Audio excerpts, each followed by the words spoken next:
Ya mungkin ya dulu kan saya dengar awal itu kan katanya bagus ya sebenarnya. Ini kan sebuah kayak seremonial yang buat zaman dulu punya. Nah sekarang kayaknya terjadi pergeseran kan maknanya gitu. Jadi penyebabnya apa gitu terjadi pergeseran itu. Jadi sekarang kan nampaknya kasta begitu masih ada atau enggak ada? Untuk Sumba Tengah dan Sumba Barat sih, untuk Sumba Barat khususnya untuk sistem kasta itu memang sudah hilang gitu. Tapi di Sumba Tengah beberapa wilayah masih, dan Sumba Timur itu justru masih sangat kuat, Oh. Tapi terutama di Sumba Timur bagian selatan. praktek yang Ya, dilakukan itu sekarang nggak mengenal kasta lagi kalau untuk yang selain yang tadi. iya. Kalau sekarang sih tidak mengenal kasta lagi. Mungkin itu kali yang jadi pertanyaan besar yang tadi ya. Nah, ya. Kenapa Ya. sekarang malah jadi apa ya melebar gitu ya istilahnya kepada kelompok-kelompok lain gitu ya. Maksudnya sampai itu perubahannya jauh gitu. Kira-kira akarnya apa? Mempertajam aja pertanyaan David. Pertama-tama sekali memang budaya Sumba itu lekat dengan budaya yang sangat patriarki, kebapaan. Segala sesuatu diputuskan oleh kaum bapak, para bapak gitu. Ibu-ibu, anak-anak, para anak, apalagi anak-anak perempuan, mereka tuh hanya jadi pendengar di dalam proses percakapan-percakapan adat kayak gitu. Nah, saya pernah diskusi sama waktu itu dalam proses kuliah apa ya, teologi kontekstual lah tidak salah. Kami dikasih tugas untuk pergi meneliti tentang budaya kami masing-masing, lalu kebetulan saya dapat kesempatan untuk bercerita langsung dengan salah satu ratonya. Rato itu dalam budaya Sumba, mereka itu semacam imam. Kalau dalam Hindu, mereka itu Brahman. Mereka yang menjadi imam dari, jadi agama asli orang Sumba, yaitu agama Marapu ya. Dan mereka menurut Rato ini, budaya Sumba itu berakar dari dua percakapan, dua konsensus, dua kesepakatan besar yang terjadi ketika para leluhur orang Sumba itu datang ke Pulau Sumba. Yaitu tanggalnya berapa, kapan, tidak jelas ya, tidak begitu tahu. Karena budaya kita, budaya Sumba itu bukan budaya tertulis, dia budaya lisan. Dan disinilah yang menjadi masalah. Ketika budaya lisan itu diteruskan hanya dari secara apa namanya, diteruskan dari satu generasi ke generasi dengan cara tuturan adat. Nah, tuturan adat itu dia semacam syair gitu. Syair yang disampaikan dan hanya diketahui artinya oleh orang-orang yang seperti para rato ini gitu. Dan rato-rato sendiri ada tingkatannya lagi. Ada rato besar, ada imam besar, imam kecil gitu. Dan mereka itu punya semacam satu asas yang namanya asas kerahasiaan gitu. Jadi tidak sembarang dituturkan ya.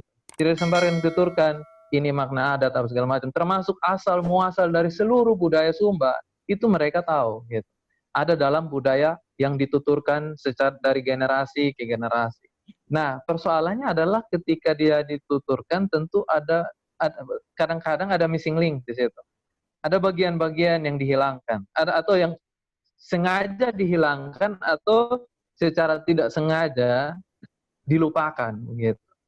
Terus yang kedua, muncul orang-orang yang sebenarnya tidak begitu paham pada budaya ini, tetapi kemudian tampil di depan menjadi juru bicara, menjadi juru apa ya, semacam jadi wali gitu dari budaya ini. Mereka tampil di depan untuk berbicara atas nama budaya, padahal mereka sendiri tidak begitu paham akar dari budaya itu. Misalnya contoh, salah satu masalah akut dalam budaya Sumba itu sampai hari ini kan belis.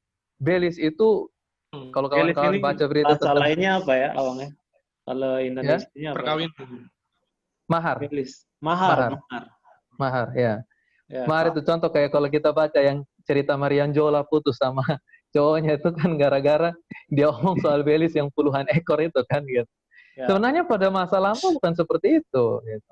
Tapi ya karena datang orang-orang, satu lagi itu pride, ada kesombongan, datang belis itu kan menjadi harga diri seseorang gitu kan. Ya. Jadi kalau semakin banyak belisnya dianggap semakin semakin besar keluarganya itu semakin itu ada keluarga berada, keluarga terpandang kayak gitu. Tapi padahal di zaman dulu belis itu bicara soal penghargaan pada ibu. Jadi kalau saya mau ambil seorang perempuan menjadi istri saya menghargai dia ada karena orang tuanya, karena ada ibunya melahirkan dia, karena ada orang tuanya membesarkan dia dari kecil sampai sebesar ini. Gitu. Itu maknanya.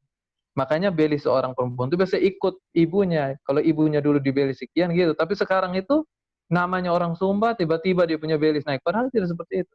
Ya, sama juga dengan soal kawin tangkap ini. Tadinya hanya untuk kelompok-kelompok ini, kelompok-kelompok bangsawan yang tujuannya untuk menjaga garis keturunan mereka. Tapi karena ada orang-orang yang tidak paham adat ini tampil sebagai pemimpin, tampil sebagai orang-orang yang seolah-olah tahu, bukan tahu tapi sok tahu gitu. Kasarnya sok tahu gitu.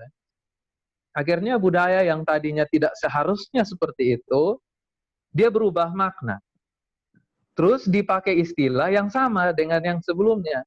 Jadi budaya yang baru dikasih nama yang budaya yang berbeda tapi dikasih nama yang sama gitu. Dikasih nama kawin tangkap. Padahal itu akarnya bukan dari budaya yang tadi. Bentuknya beda begitu. Beda sama sekali, tapi dikasih nama yang sama. Sama seperti ada istilahnya kayak ada yang nama Musa yang sekarang sama Musa yang di penjara gitu. Ya, isinya beda, namanya yang sama gitu. Okay. Satu Musa yang baik, hamba Tuhan, Musa yang satu penjahat gitu. Ada Yesus Barabas, ada Yesus Kristus gitu. Namanya sama, isinya beda gitu. Kira-kira ya itu. Lalu kemudian ya budaya di dalam kehidupan orang Sumba sampai hari ini ya masih sangat kuat.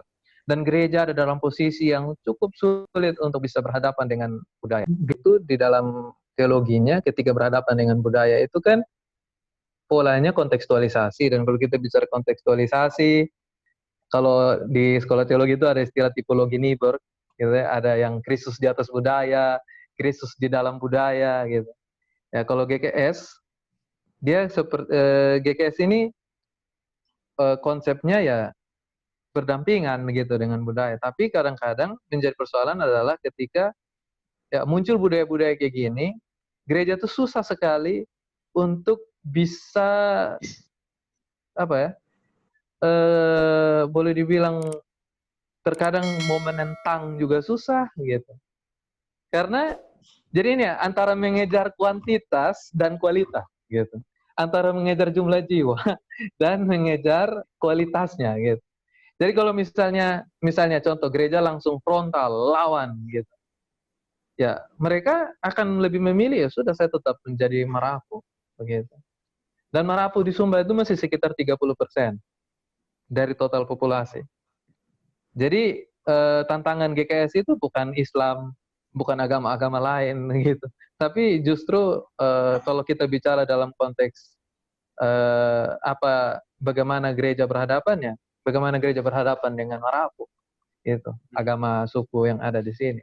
Dan kalau di gereja Katolik sih mereka lebih akomodir budaya-budaya gitu, budaya-budaya dalam masyarakat Sumba. Kalau gereja Protestan itu, apalagi dalam tradisi Calvinis yang di antara mau menentang atau mencari jiwa gitu. Kehilangan pengikut. Apalagi kayak GKS ya, kayak GKS itu kadang-kadang tantangannya di situ. Mau kalau ditentang kemudian menjadi kehilangan jiwa, tapi kalau tidak ditentang percuma punya jemaat yang kualitasnya seperti itu gitu. Terus yang menjadi tantangan berikut kenapa budaya semacam ini masih ada ya karena juga tidak ada payung hukum. Baik hukum negara maupun hukum gereja. Secara hukum pemerintah ya belum ada perda, belum ada aturan yang secara jelas melarang kawin tangkap. Jadi orang tidak ada efek hukum yang akan dia terima, tidak ada efek jera yang akan dia terima kalau dia melakukan ini. Terus yang kedua, tidak ada hukum juga dalam tata gerejanya kami yang secara jelas melarang proses kawin tangkap ini. Sehingga banyak kasus itu, banyak pasangan-pasangan yang dari kasus kawin tangkap ini akhirnya kalau sudah selesai secara adat, sudah habis ada percakapan adatnya sudah beres, ya sudah diberkati di gereja gitu. Pernah ada kasus Katie tadi itu pendetanya tolak, tapi karena tidak ada dalam tata gereja yang secara jelas melarang itu, yang tertulis melarang itu, akhirnya dia terpaksa terima gitu. Jadi antara dia punya hati nurani yang menolak dengan posisi dia sebagai seorang pendeta dalam gereja yang secara aturan sih tidak ada hukum yang secara jelas melarang itu, dia dilema gitu. Akhirnya budaya-budaya semacam ini tetap tetap ada karena tidak ada hukum yang jelas melarang dan kemudian memberikan efek jerah kepada mereka.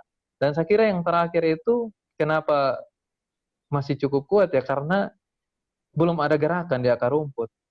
Jadi selama ini kalau bicara menentang itu ya kebanyakan yang elit yang bicara. Kalau bicara gereja ya para pendeta yang bicara. Kalau bicara pemerintah ya bupati yang bicara, para pejabat daerah yang bicara gitu. Tapi masyarakatnya tidak diajak ngomong gitu. Tidak diajak berpikir bersama kenapa budaya ini kita masih pelihara gitu. Harusnya gerakan itu dimulai dari akar rumput. Harus dimulai dengan membangun kesadaran kepada mereka. Ya gereja ambil peran sih. Gereja ambil peran dengan cara setiap kesempatan kami selalu khotbahkan, jelaskan kepada jemaat bahwa ini bertentangan dengan iman Kristen. Segala sesuatu yang menggunakan kekerasan seperti ini, memaksakan kehendak, itu tidak bisa diterima dalam iman Kristen. Dan tapi ya itu tadi, keresahan-keresahan semacam ini belum. Terus yang kedua, selama ini pemerintah sama gereja yang ngomong, tapi sebenarnya satu pihak yang perlu diajak bicara itu adalah para pemimpin adat ini, para ratu ini. Mereka yang tahu budaya ini akarnya dari mana, dan mereka juga yang punya kuasa, punya power untuk bicara dan membuat apa istilahnya pembaharuan begitu, pembaharuan. Karena pasti kalau bicara budaya mereka yang didengar. Kalau mau bilang gereja itu pendatang gitu. Sedangkan budaya itu yang penduduk aslinya mereka gitu. Kalau gereja pendatang, gereja baru datang tahun 1800-an gitu. Pasti kan ketika kamu kan anak kedua, anak sulung yang mereka gitu. Maka mereka harus diajak bicara. Mereka yang harus jadi istilahnya mengubah dari dalam, bukan mengubah dari luar. Nah, itu sih kalau menurut saya gitu.